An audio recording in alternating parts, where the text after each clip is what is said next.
It is September, and we're headed into the new school year, which means new routines and new teachers. And I know for a lot of our parents, it actually means new schools. We've got many readers who have children starting kindergarten. So it's a great time to talk about involvement. You know, a new NBC News poll suggests that parents want to be more involved, but I know from talking with my own friends and some of our readers that there's a concern about how much is too much involvement. So luckily today we are joined by Pearson education expert and mom to two boys, Dr. Kimberly O'Malley, who's going to help us strike the right balance and share some strategies for helping us make it our kids' best school year yet. Thank you so much for joining us, Kimberly. Thanks, Heather. Really appreciate it.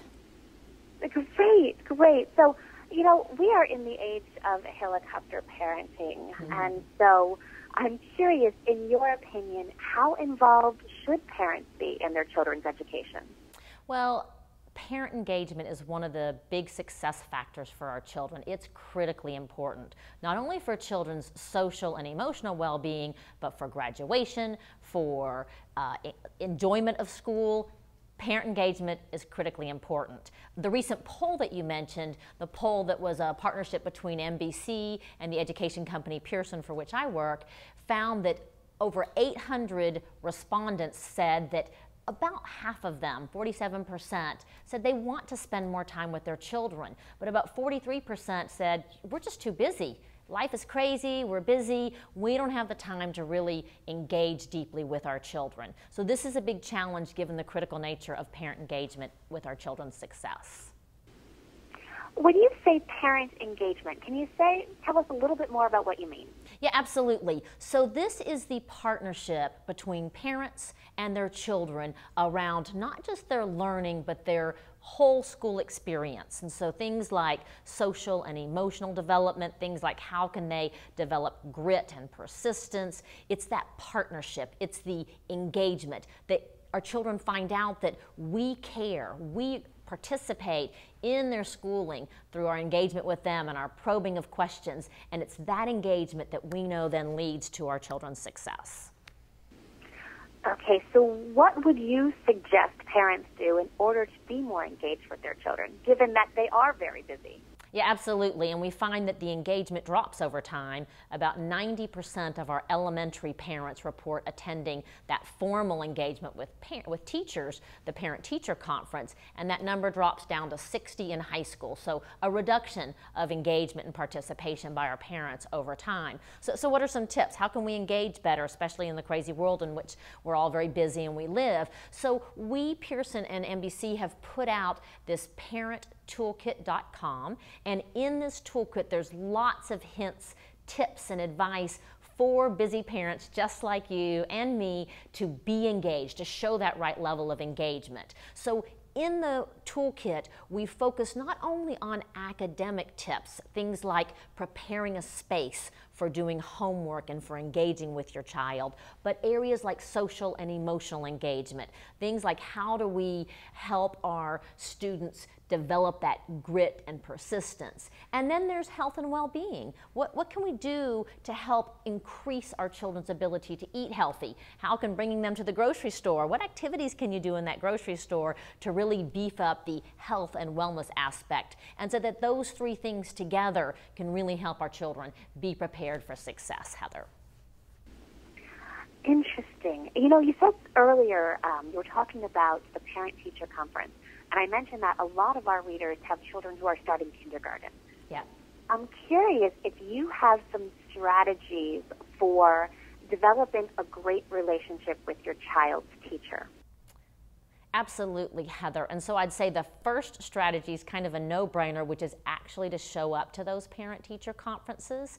And so one of the studies that one of the studies we're doing, Heather, is investigating the effectiveness of virtual parent-teacher conferences. Many times we find that the father will be working or the mother works and can't be there face to face, yet that's such a valuable time for the parent and the teacher to connect. So we're looking at whether or not we can use free applications like Google Hangout, FaceTime, Skype to video conference between the parent and the teacher so that our working parents, our traveling parents, our busy parents can still connect and participate in that parent-teacher conference. So that's the first step, which is actually being there and having that conversation. But there are many more tips to increase our connection with the teacher and working with our children. One is really using technology. We have so many options these days to connect with our teachers of our children. And so things like the texting and the emailing, and our teachers today are almost all building these websites where they list not only information about them and their schedules, but lessons. How are they teaching science, for example? What is summarizing in their textbooks and their chapter books today? So there's a lot of ways that we can really up our engagement and do it in a very meaningful and quality way. You know, the last thing I wanted to chat with you about was actually homework. You know, I was really surprised last year when I had a kindergartner at how much homework she had.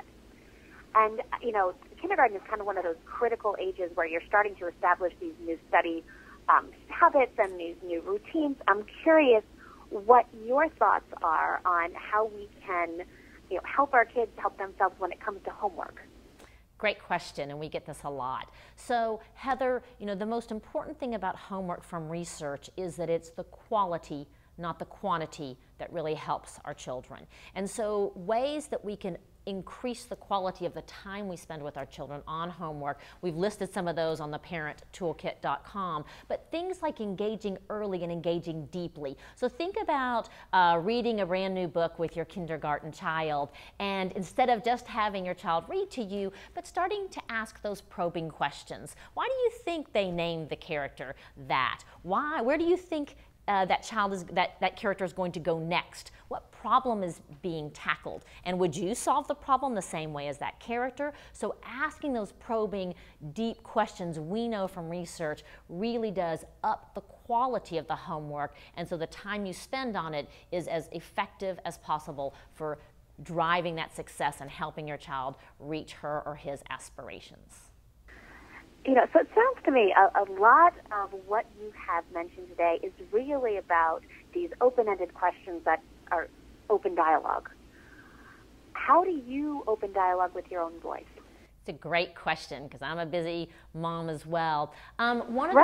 Absolutely. So I took my school year's resolution seriously and entered it on the parenttoolkit.com, and it is to cook breakfast with my children. And I really do mean cook. Jace, my 13-year-old, makes the scrambled eggs. Luke, my little guy, prepares the water and gets the napkins out. And it is over breakfast that we really begin to engage, and I can ask those deep questions. Over bacon, for example, we can find out, you know, what is the new book that you've been reading, and what's funny about it, and why'd you pick that book? And so really finding those creative times in our busy lives where we can begin to ask those questions, and doing things like turning our cell phones off and truly engaging and showing our enthusiasm for our children's learning is certainly beneficial for all of them. Well, you know what? I need to come over to your house for breakfast. Absolutely. My kids are great cooks. Oh, well, Kimberly, thank you so much for joining us. Thanks, Heather, and you're welcome anytime. Have a fantastic day. All right. You too. Bye-bye. Bye-bye.